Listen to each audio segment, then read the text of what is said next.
Hello, my name is Brede, and I'm bringing you this month's edition of the AFCM Faith Aid. I serve as an AFCM Regional Director and also on the Executive Support Team. And I'm coming to you today from my side-by-side, just out enjoying the nice weather here in Minnesota. And I want to talk to you a little bit today about and just enjoying life and enjoying ministry. The Apostle Paul talked about that he was going to finish his course, finish his life and his ministry with joy. And I think there's things that we really need to do if we're going to be able to do that. We're living in an age today that certainly has a lot of opportunities for stress, even anxiety in our lives. And I just think that if we determine to do things right, that we can be very effective in ministry and enjoy just a great life. I want to read to you something first. This is from Barna, and it's a report from March 2022 in which it said this. It said the percentage of pastors who have considered quitting full-time ministry within the past year sits at 42%. Now I know there's a lot of different figures out there. Some are higher, some are lower, but we could probably be pretty comfortable in saying that about 50% of pastors at some time have considered quitting. Well, I just think we can do much better than that. I don't think that God called us into ministry to somehow torture us. Yes, we know it is a call to service. We know that challenges go with that, but we can overcome in every single thing that we do. But we need to make sure we're doing things right. And so I want to talk to you just a little bit today about, hey, let's maybe some little pointers that will help us just to do things right, and so that we don't find ourselves in a place of burnout, great discouragement, just stressed. And like I said, I think we can do things better. Now, they tell us, again, whoever they are, they tell us that burnout can be triggered by a lack of exercise, certainly stress, sleeplessness, and the cause of that a lot of times is overloaded schedules. We can get so overloaded in our schedules that we just get filled with stress, and then as a result of being too busy, then we don't take the time to take care of ourselves physically. We don't eat properly, we don't exercise properly, we get filled with stress because we're just too overloaded in our lives, and as a result then that can even infringe on our sleeping. And so I think that one of the things we need to guard against is getting too busy.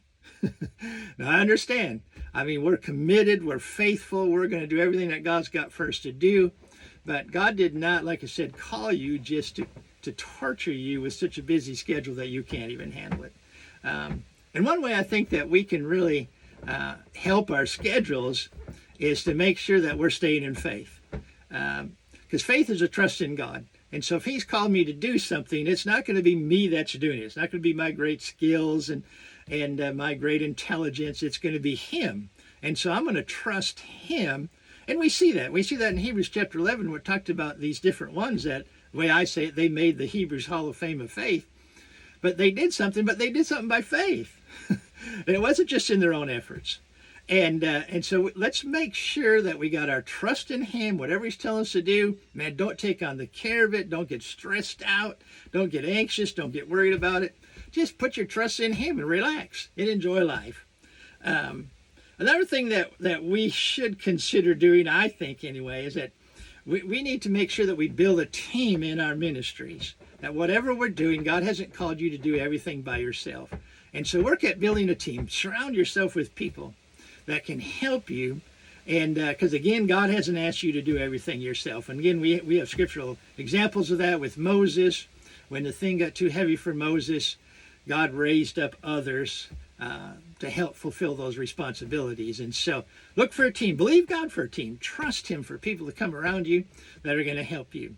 All right. The other thing is this. Make some friends, and make some friends far away. We all understand that we can't always share everything with people that are close to us in ministry, like our congregations and things like this. But you know what? you need to have friends and look for some good minister friends. Well, that doesn't necessarily have to be minister friends, but it certainly can be helpful because they understand what you're going through. I tell you, I got great friends, and I feel like I can call them, talk to them about things, and that helps. I heard someone say it this way: find some good friends far away. Maybe that's good advice. Someone you can call on the phone. And so anyway, make some friends, and then have a hobby. Man, learn to enjoy life. Don't give up on the things that you like to do. Like I said, I'm sitting here in my side-by-side. I'm kind of a motorhead. I like snowmobiles. I like side-by-sides. I even like my lawnmower. I got a cool lawnmower. I like things that have some power. I like things with motors. And so those are the things that really relax me. And so I make sure that I find time to get involved in those sort of things, and because they can really help you out. Now, if you're one of those that likes to do needlepoint or something like that, well, anyway, I'll pray for you. But find something that you really enjoy and make sure that you schedule time to do it. And of course, and with that, I could add this, I guess: prioritize your time. And be one that I'm a schedule guy. I got plans. I wake up each day. I got certain things I want to accomplish that day. And so I'm prioritizing my time. But in doing so, I'm making sure that I'm finding time for myself. Man, I love waking up early in the morning. And that's just my time. I mean, I have my cup of coffee or some chai tea. That's just my time. And I don't want anybody to disturb that time. And I actually go through great lengths to protect that. And sometimes it's nice just to go sit outside. Other times I'm just sitting in my chair and just relaxing, enjoying, and talking to God, fellowshipping with Him. Spend that time in your Word. Prioritize that time to make sure that you're with God, communicating with Him, praying, being quiet so you can hear what He's got to say. And make sure that you're feeding yourself, being in the Word. Find people that'll support you. I've got some people in my life that they're just a real encouragement to me. It seems like every once in a while they'll just send me a text or call me or whatever else and say, "Man, we just appreciate you." I know that we're not looking for that, but it's encouraging to know that, hey, someone actually does care about you, and it's not just you out here all by yourself. There are people that care about you, and they support you, and so those are healthy within your life. Protect those relationships. And if you have needs that come up in your life, like I said, if you got those people that you can confide in, make sure you do that. Don't just keep everything bottled up inside. Share some things with people and say, "Man, I'm just struggling with this," and be honest with them, and they can help you. The other thing is this: if you're married, you got family. Oh man, make sure you're prioritizing time spend with your family, especially with your wife. I'm a firm believer that you need to cultivate, your marriage relationship. Because even the kids, guess what? The kids grow up, they move away from home, and all of a sudden you're empty nesters, as they call it. But my wife and I, we never really struggled with that because our relationship was about us. You hear sometimes people getting divorced after all the kids move away from home because they built their whole lives just on their kids. Well, I love my kids, and I love my grandkids, and we got a bunch of them, and so I enjoy them, enjoy being with them, spending time with them. But my wife and I, we have a great relationship. Coming March now, we'll be married 50 years, and we're excited about that. And so anyway, make sure you're having that time to spend together with your spouse, your family. That's good quality times, and those are times that you enjoy life. And then, let's see. Sometimes it's good to mix things up. Let me throw this in too. Is that, life can get just mundane sometimes. In other words, just the same things over and over and over again. And so even when it comes to hobbies, a hobby can get boring after a while if you're just doing the same things over and over and over and over and over again. Learn to break things up a little bit. Do something new. If you've never gone bungee jumping before, go bungee jumping.